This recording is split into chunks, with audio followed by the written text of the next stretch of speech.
माता, आपने ही मधु और केटअप को उत्पन्न किया। तो माता, जब उनका अंत ही होना था तो आपने उन्हें जीवन दिया ही क्यों?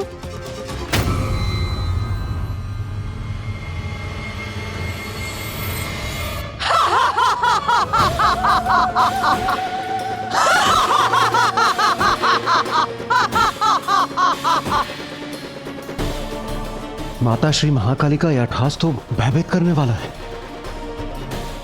तेरे इस प्रश्न का तो एक ही उत्तर है रे।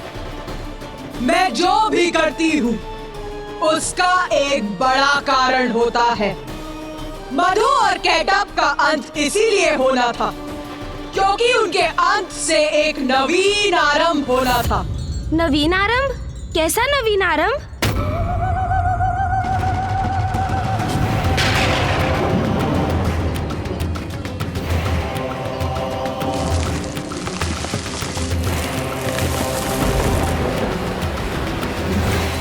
हाँ रे, नवीन आरंभ, क्योंकि मधु और केटअप के खंडित शरीरों की मोधनी एक साथ आने से जल पर चलायमान थल के अंश को कठोरता प्राप्त हुई और ये था आरंभ पृथ्वी का।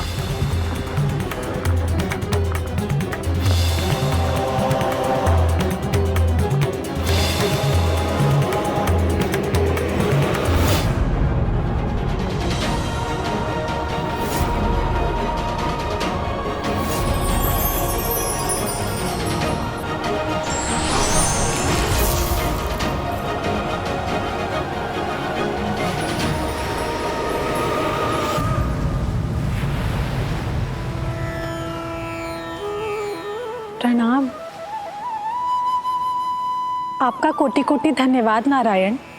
आपके ही कारण मधु और केटअप के शरीर के मेदिनी से मेरी सतह कठोर हुई है। अब इस पे सृष्टि संभव हो सकेगी। देवी पृथ्वी, धन्यवाद मेरा नहीं, देवी महाकाली का कीजिए, जिनकी लीला से मधु और केटअप उत्पन्न हुए और मैंने उनका अंत किया। मैं तो मात्र उनकी लीला में सहायक था। सृष्टि का पुनः निर्माण उन्हीं की लीला का परिणाम है।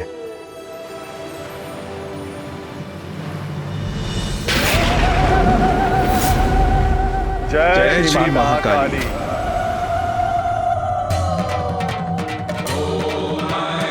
हम कृतार्थ हुए माता, आपकी अद्भुत लीला की और आपकी लीला के परिणाम स्वरूप सृष्टि के पुनर्निर्माण की कथा सुनकर। हाँ माँ, हम धन्य हुए। आपकी लीला की कथा सुनने का अवसर जो प्राप्त हुआ हमें, और उससे भी बड़ा सौभाग्य तो ये था कि ये कथा हमें साक्षात आपके श्रीमुख से सुनने का अवसर प्राप्त हुआ। अपनी ही लीला की कथा सुनाकर आपने हमें कृतार्थ कर दिया माता। किंतु हमें यह भी बताइए माता कि आपके देवी श्री महाकाली रूप की कृपा से हम भक्तों को कैसा सुफल प्राप्त होता है? मैं जब श्री महाकाली रूप में अवतरित होती हूँ तो उस समय महादेव महाकाल रूप में मेरे साथ होते हैं। मेरे इस रूप की आराधना से मेरे भक्तों को जीवन के सभी सुख और भोग के सभी साधन प्राप्त होते हैं और उनकी समस्त धर्मोचित मनोकामनाएं पूर्ण होती हैं और उनके जीवन के उपरांत उन्हें मोक्ष प्राप्त होता है। माँ प्रणाम, माँ श्री महाकाली।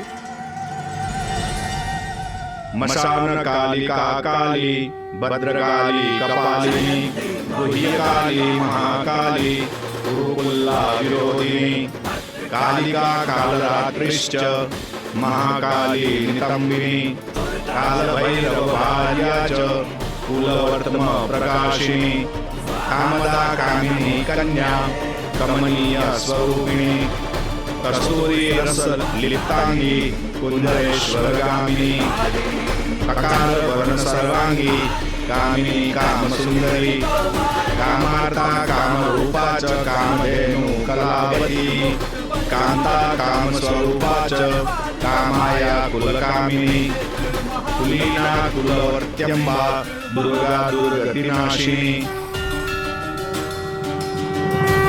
मेरी प्रथम महाविद्या काली के रूप की कथा अनंत है, इसीलिए अब मैं उसे विराम देती हूँ और अपनी द्वितीय महाविद्या के विषय में बताती हूँ। द्वितीय महाविद्या माता? गणेश, अपने प्रश्नों पर थोड़ा नियंत्रण रखो। कदाचित माता क्रोधित हो रही हैं।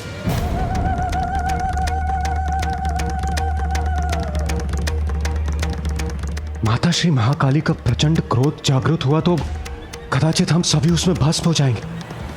एक और प्रश्न पूछना चाहता है रे? तो पूछ, किंतु तुझसे यही अपेक्षा भी है, क्योंकि जब तक तू मेरा रहस्य जान नहीं जाता, तेरी जिज्ञासा कहाँ शांत होगी रे? पूछ, तेरे मन में क्या प्रश्न है? माता, आप तो अंतर्यामी है, सर्वज्ञाता है, तो मेरा प्रश्न भी आपसे छिपा कहाँ है माता? ज्ञात है मुझे, तेरा प्रश्न मुझे अवश्य ज्ञात है, किंतु यहाँ उपस्थित और किसी को नहीं, इसीलिए पूछ रे, पूछ। जो आज्ञा माता। माता, मैं ये समझने में असमर्थ हूँ कि जब संसार में श्री महाकाली का आविर्भाव हो चुका था और उनकी कृपा से पृथ्वी का निर्माण भी आरंभ हो चुका था, तो आपकी द्वितीय महाविद्या रूप की आवश्यकता क्यों हुई? इसमें समझने का जो भी है, मैं पूर्व में ही कह चुकी हूँ गणेश। महादेव के साथ मिलकर संसार के निर्माण, पालन और संहार का कार्य है मेरा, और अपने इन सभी कार्यों के संपादन के लिए मैं अपने 10 महाविद्या रूप प्रकट करती हूँ। मैंने अपने महाकाली रूप में मधु और केटप के शरीर से पृथ्वी के कठोर धरातल का निर्माण करवाया, किंतु उससे सृष्टि का सृजन पूर्ण नहीं हुआ था, क्योंकि जल और थल तो अब थे, किंतु और कुछ नहीं था, इसीलिए सृष्टि अभी भी अपूर्ण थी।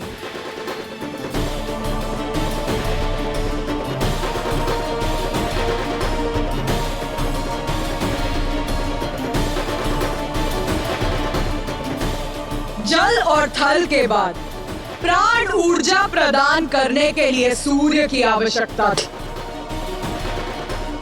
जिनकी उत्पत्ति के लिए मैंने अपना देवी तारा स्वरूप धारण किया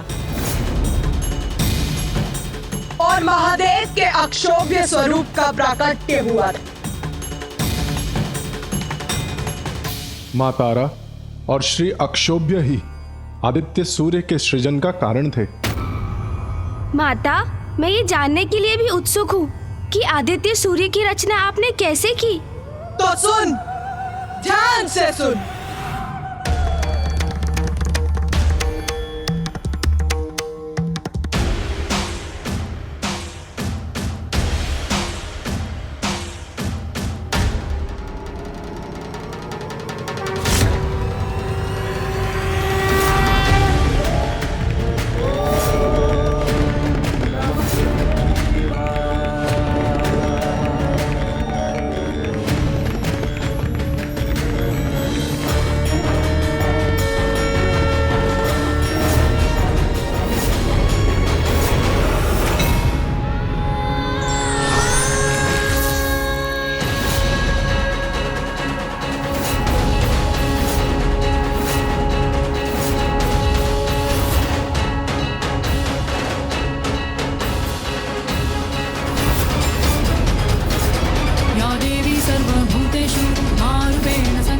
आदित्य सूर्य के बिना पृथ्वी हिमाच्छादित थल पिंड मात्र थी, जिस पर जीवन संभव नहीं था। इसीलिए देवी तारा का उद्भव हुआ, जिनसे आदित्य सूर्य को उत्पन्न होकर पृथ्वी पर ऊष्मता और प्रकाश का संचार करना था। वो देवी तारा मेरी द्वितीय महाविद्या, सर्वथा असाधारण स्वरूप है मेरा।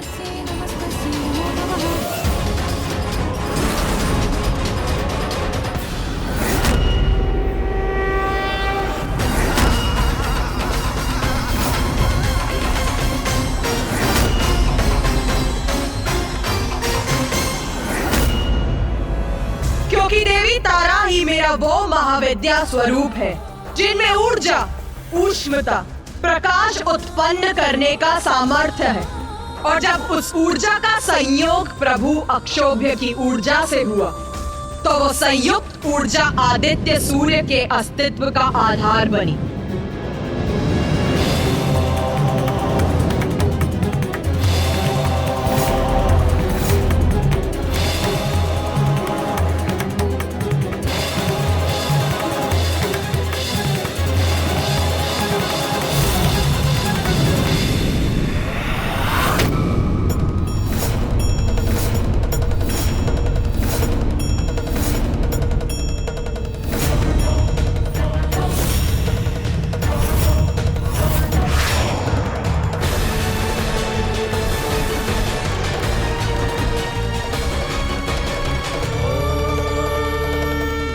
जब देवी तारा और प्रभु अक्षोभ्य की संयुक्त ऊर्जा सागर के जल में समाहित हुई, तो वहां अनेकों प्रज्वलित ऊर्जा पिंड उत्पन्न हुए, जिनसे ऊर्जा का अद्भुत विस्तार हुआ।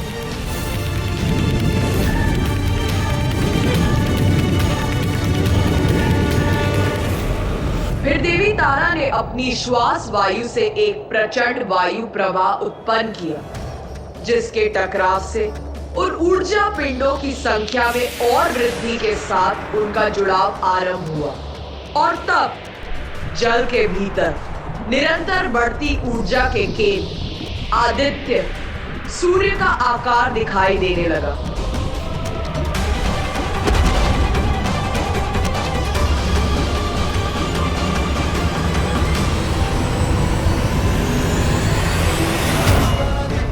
और फिर प्रभु अक्षोभ्य और देवी तारा की ऊर्जा से आदित्य सूर्य प्रस्तुत हुए।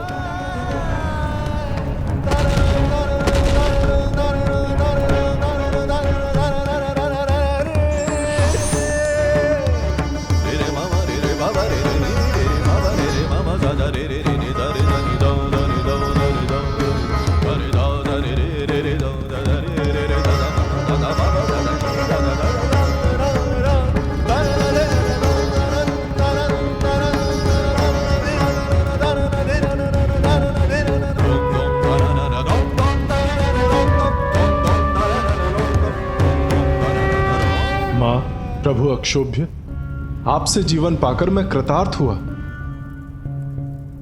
मुझे उत्पन्न करने के लिए आपका कोटि कोटि धन्यवाद। मैंने पृथ्वी पर जीवन का संचार करने के लिए आपको जन्म दिया है। अब आप अपने स्थान पर रहकर सृष्टि को ऊष्मता, प्रकाश और जीवन दायिनी ऊर्जा प्रदान करें। दिवस और रात्रि उत्पन्न करेंगे, पृथ्वी पर ऋतुओं का चक्र स्थापित करेंगे। अब आप प्रस्थान कीजिए और सभी को जीवन देने का अपना दायित्व संभालिए। उचित है मां।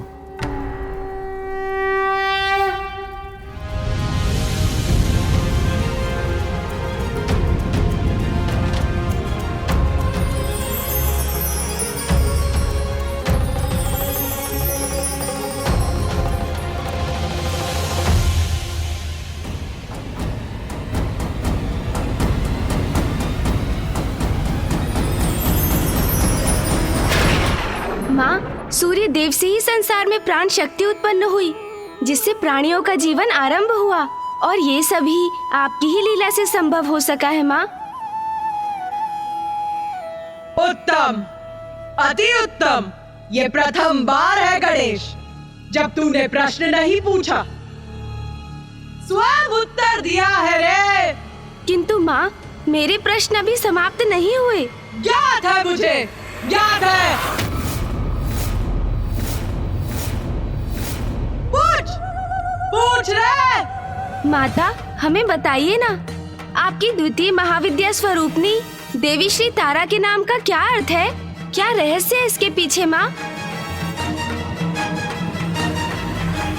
तारा अर्थात जगत को तारने वाली।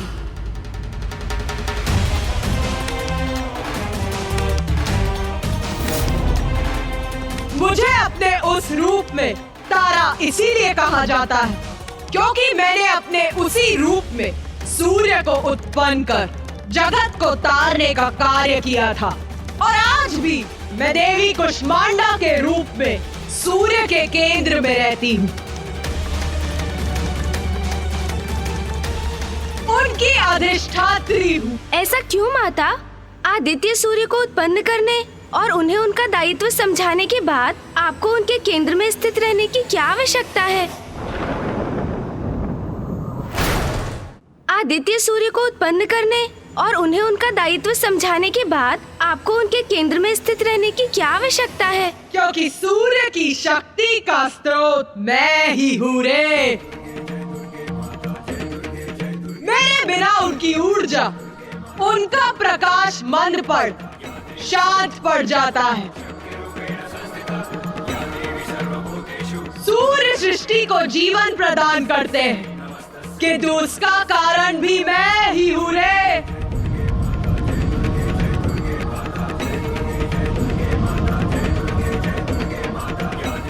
मेरी ही शक्ति उन्हें इसमें समर्थ बनाती है और अपने कुष्मांडा रूप में मैं यही करती हूँ रे। माता, आपने हमें अपने इस नाम का अर्थ तो बता दिया, किंतु अब ये भी बताइए कि बस! मैं जानती हूँ तू क्या पूछना चाहता है रे। यही ना कि महादेव को अक्षोभ्य क्यों कहा जाता है? हाँ माँ।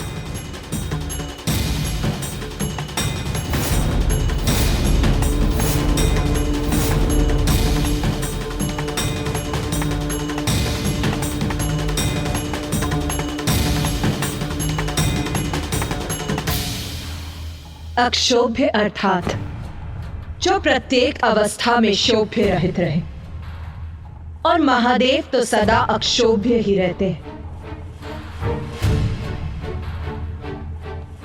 हलाहल विष का पान करने के बाद भी व्यथित नहीं हुए वो, सदा शांत रहते हैं वो। और ऐसा इसीलिए संभव हुआ क्योंकि कष्टों को तारने वाली देवी तारा के रूप में मैं उनके साथ रहती हूँ। मैं समझ गया माँ। आप जिनके निकट रहती हैं, उनको कोई क्षोभ नहीं होता, वो सदा अक्षोभ्य रहते हैं। तो माँ, क्या इसी कारण सूर्यदेव भी प्रशांत बने रहते हैं? तब स्वयं समझ गया तू। वास्तव में तू बुद्धि का देवता है रे। उचित कहा तूने। सूर्य सबको जीवन प्रदान करने के लिए सदा तपते रहते हैं और स्थिर भी रहते हैं, और अपनी स्थिरता से सबको प्राण शक्ति भी प्रदान करते हैं। माता, मेरी भी एक जिज्ञासा शांत करने की कृपा कीजिए। यदि सभी माता से इसी प्रकार प्रश्न पूछते रहे तो अवश्य ही माता कुपित होकर हम सभी को एक साथ दंडित करेंगे।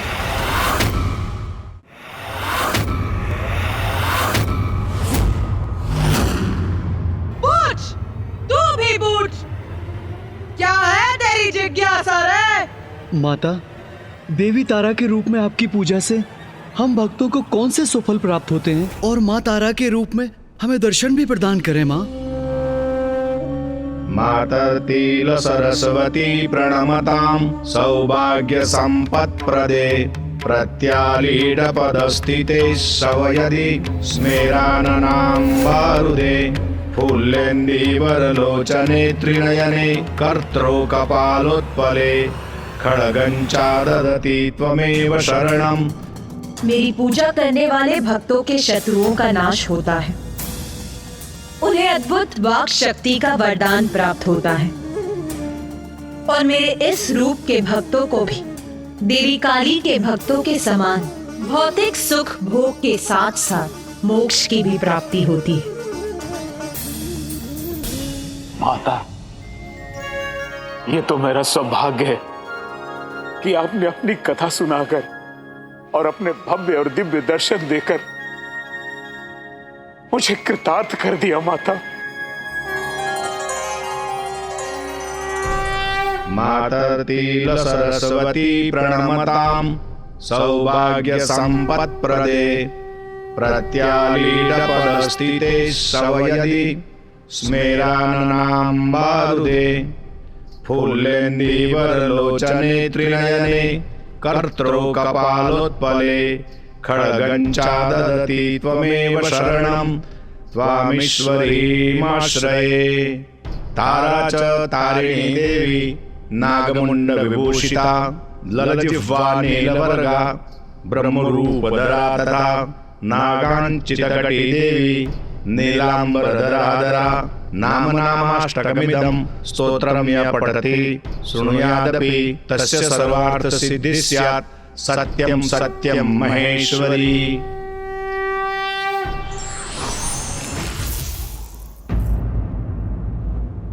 माता, आपने देवी श्री महाकाली रूप में पृथ्वी का निर्माण किया, फिर माँ तारा के रूप में सूर्य देव को उत्पन्न किया। जब पृथ्वी और जीवन के स्रोत सूर्य दोनों की रचना हो चुकी थी, तो आपकी तृतीय महाविद्या की क्या आवश्यकता थी? पृथ्वी, सूर्य, ये पर्याप्त है क्या? मैं कुछ समझा नहीं माता। तृतीय महाविद्या इसीलिए आवश्यक थी क्योंकि सृष्टि अभी भी अपूर्ण थी।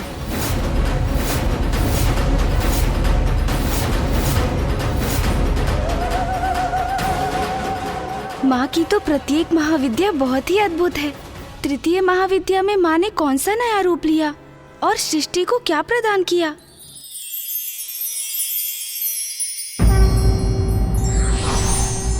पूर्ण को अपूर्ण बनाने का दायित्व भी ईश्वर पर ही होता है, इसलिए बार बार उन्हें विभिन्न रूप में आना पड़ता है।